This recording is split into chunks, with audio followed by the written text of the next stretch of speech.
People on campus often see the huge Greek houses in the neighborhood directly next to the university. They may know all the letters and all the names of the chapters, but there's one sorority that most people would not recognize. We're having champagne tonight, but it does not have any alcohol in it because we can't have alcohol in this house.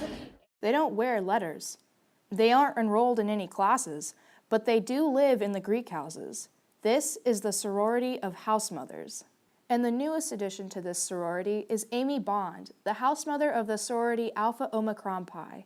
Now I'm back on the college campus but don't have to go to class, so I'm not tested. Bond was a secretary and mom from Medill, Oklahoma. She had never worked as a house mother before, and she wasn't in a sorority in college. So when she decided to apply for a job opening as a house director, it was a complete leap of faith. I was very excited, nervous, scared, but anxious to do it. I was ready to just see what it was all about, but I felt that it's where I needed to be and I was ready to find out. One question remains, though. Why would someone want to move 3 hours away for a new job she hardly knew anything about? I was ready at a stage, I was ready for a change in life, being through a divorce now, almost 4 years, but my boys were grown and off to college, and so I didn't necessarily have to be there. It was, a big step out there to just go, okay, I'm leaving everything, leaving my hometown, leaving the people I know. It was a welcome change, and it's been, it's been worth it. Are you having so healthy a protein shake? Look at you. Her hometown was 3 hours away, but it wasn't long before she made a new home in Greek Row.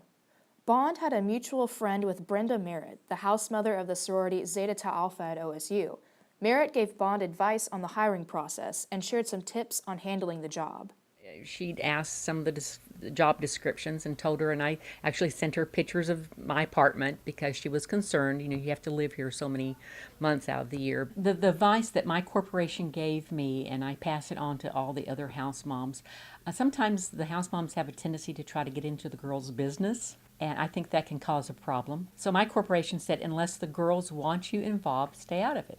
If they asked you to go to a function, go to the function. Bond says she makes sure to stick to her own work at the house, writing reports and making sure everything runs smoothly. She says she's still building her connections to the other house moms. Thank you for these wonderful moms that take care of all these young people. Connie Walker has been the house mom at the fraternity Kappa Alpha Order for 7 years. She says it's like being the boys' second mother. It's usually things like, hey mom, do you have a Band-Aid? Or hey mom, can I use the stapler? Or, those kinds of things. So it's kind of still like being at home, and it's like, hey mom, which is, that's the way I want him to feel. And as Bond finishes her first semester at AOPI, she says she can't help but feel the same way. Career was important, but it wasn't the number one. I just wanted to be a mom. And so now to think I'm a mom of 200, I'm like, okay, thank you, God. It's like this hidden secret, it doesn't even seem like a job.